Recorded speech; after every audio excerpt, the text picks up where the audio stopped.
You're listening to a DM podcast. Hi, I'm Nigel Marsh.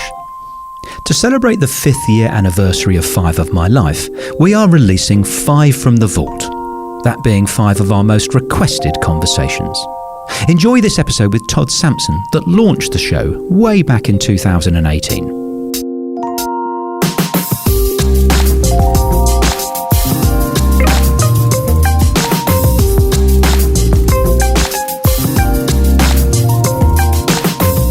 Hi there, it's Todd Sampson.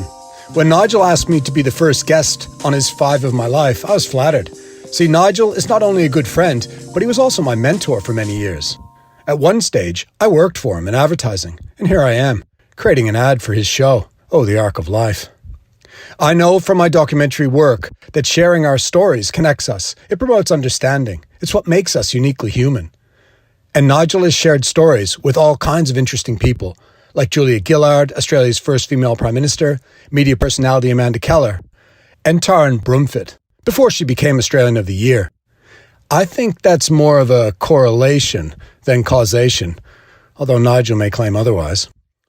To celebrate its 5th anniversary, Nigel has decided to re-release 5 from the Vault, 5 of the most loved and listened to episodes, starting with where it all began, my episode in Series 1. Congratulations, Nigel. Happy 5th birthday. Here's to 5 more years. And thanks to everyone for listening.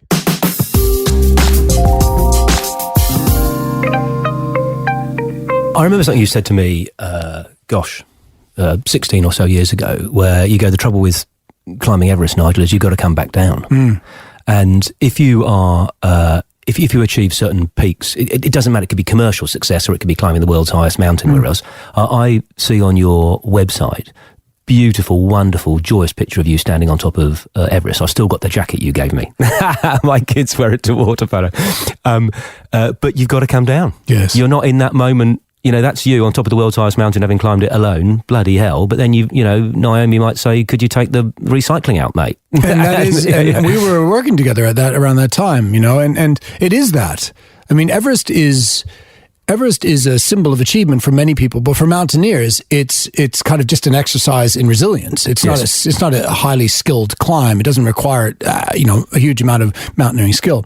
But the thing with all climbs is, when I remember that day when I got to the summit of Everest, it was the 23rd of May, 2001, and I remember I'd lost so much weight, 16 kilos or 17 kilos, whatever it was. I hadn't eaten in 3 days. I was completely destroyed. Yeah.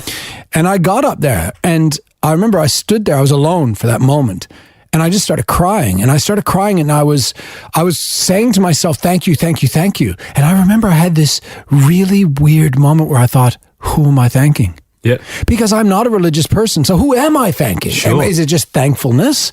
And then that lasts for about 30 seconds, and then you have to get down. Most people die on the way down, so that it's down. And then I remember I literally got back and I was selling toilet paper in an advertising agency. And the thing I always find sort of surprising when on the very rare occasions I've achieved anything notable is you walk down the street and people aren't throwing their hats in the air going, hurrah, it's him. No one cares. No you one think cares. people think about you, but they don't. I mean, you know. Yeah, but however, I would say that climbing something like Everest, because it means so much to other people, it is a change point in your life. Because when people know that of you, they will pass judgment, because it's like a massive tattoo that you now have on your body. That if you tell someone, like in America, if you tell someone I've climbed Mount Everest, they immediately go, ooh. You know, first of all, if you tell a woman, most of them look at you and go, idiot. But if you tell someone in America, they'll be like, oh, when did you do it? How did you do it? And normally this kind of take you down a notch thing, they'll ask, did you do it with oxygen? As if that's less, park that. But in Australia, it's interesting, because if you told someone you climbed Everest, their immediately response to you is dickhead. No, why is that? Tall poppy. So, okay, right. People don't talk about themselves, and that's good. That's what I love about it. It's egalitarian. Sure. Okay. They don't, they might be interested, but if you at all are boastful over an achievement, no matter how grand that achievement may be in their eyes, they're just going to take you down to level ground. The book that you lent me, brilliant, either Into Thin Air or something. There was some idiotic American socialite who did it like in a wheelchair or got carried up by a PA or something. And it's sort of, I'm sure she's lovely, but I hated her for demeaning the real achievement. Well, it was funny because when I was on Everest, it was a brilliant moment. Eric, the blind climber, did it. He climbed it, right? And he was amazing. Although he slowed the mountain unbelievably because he had 30 Sherpas, and every time he moved, the mountain shut down. So you kind of climbed around Eric. So I had summited before him, and then when I got down, I was on the listening to the radio while they were talking about him getting up, and he had his base camp support, and he was going to the summit. And when he got to the summit, it was one of the moments you wish you could, wind back. Yeah. And the base camp guy he said, "I've made it, I've done it," and the base camp guy says, "How does it look?" And it was like you could just hear all the clicks of all the radios all around base camp just letting go. Like and everyone's thinking, "Oh, did he just ask that?" And Eric joked about it after he said it. It was quite funny, but just to clarify around climbing Everest alone, no one climbs Everest alone. If you climb during the season, then you climb with other people. In fact, at one stage I climbed with Pemba Dorje Sherpa, who saved my life on Everest on one of my attempts, the first attempt on that trip. Mate, you said that he saved your life. What happened? So I was attempting to go to 8,000 meters. So you have to stage from 8,000 meters, which is Camp 4 on Everest. Do acclimatise to the altitude? It's quick. It's no acclimatising at 8,000. You're dying the whole time. So there's in and out. There's in and out, up, down. But you have to get there, and you have to spend a little bit of time there. So I was climbing across the Lhotse face, which is you need to get across to get to the Camp 4. And everyone was climbing the opposite way. All the Sherpas were going the other way. And I was like, oh, this is potentially not good, and lost in translation. So I get on to Camp 4, and it's a full raging storm, blizzard, just white out. I'm struggling to get a tent up and try, because I knew I'd have to stay overnight, which is a bad thing at 8,000 meters. I also knew I'd have to go back down, that I wouldn't be able to go for an attempt because of the storm. So I'm trying to get things out, and I see this red and blue jacket in the white of the storm. And it's a Sherpa, and he's stumbling, and he's got like 60 kilos on his back carrying client's gear. And he comes up to me, and we sort of talk bad language and together, and we just try to set a tent up. And we both get inside, and we didn't know if we'd make it through the night, because a lot of people can survive 2 nights at 8,000. And we get inside the tent, and he won't put oxygen on, because the Sherpas do not want to put oxygen on, because if they use it once, then they're dependent on it, and their body starts to adjust to the oxygen. I was like, there's no possible way we'd make it through the night without oxygen. He would definitely either lose his fingers, toes, or be dead. So I said, I'll put it on. I'll just put on a little. But put it on about 3. It was meant to be 1.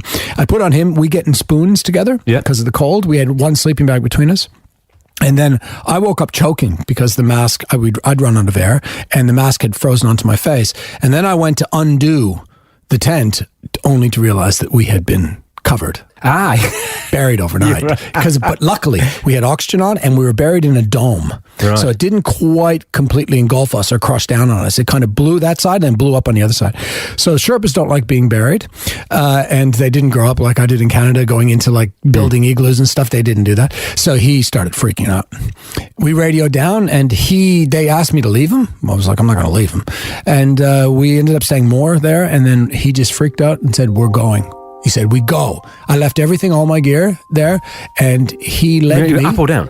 Down. Down, right. He led me through the storm. I could barely see him in front of me. I just saw the red, and I would never have been able to find the route. No chance. Right. Because he knew it, So I followed him, and we got down. I climbed all the way down to base camp.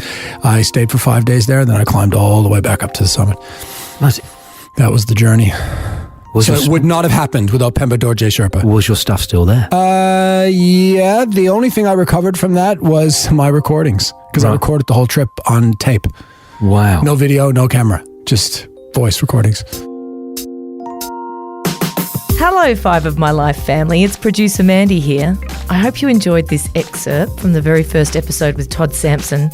We're giving you a taste of 5 of our most popular and surprising episodes to celebrate the 5th anniversary of this fabulous podcast with the unstoppable Nigel Marsh.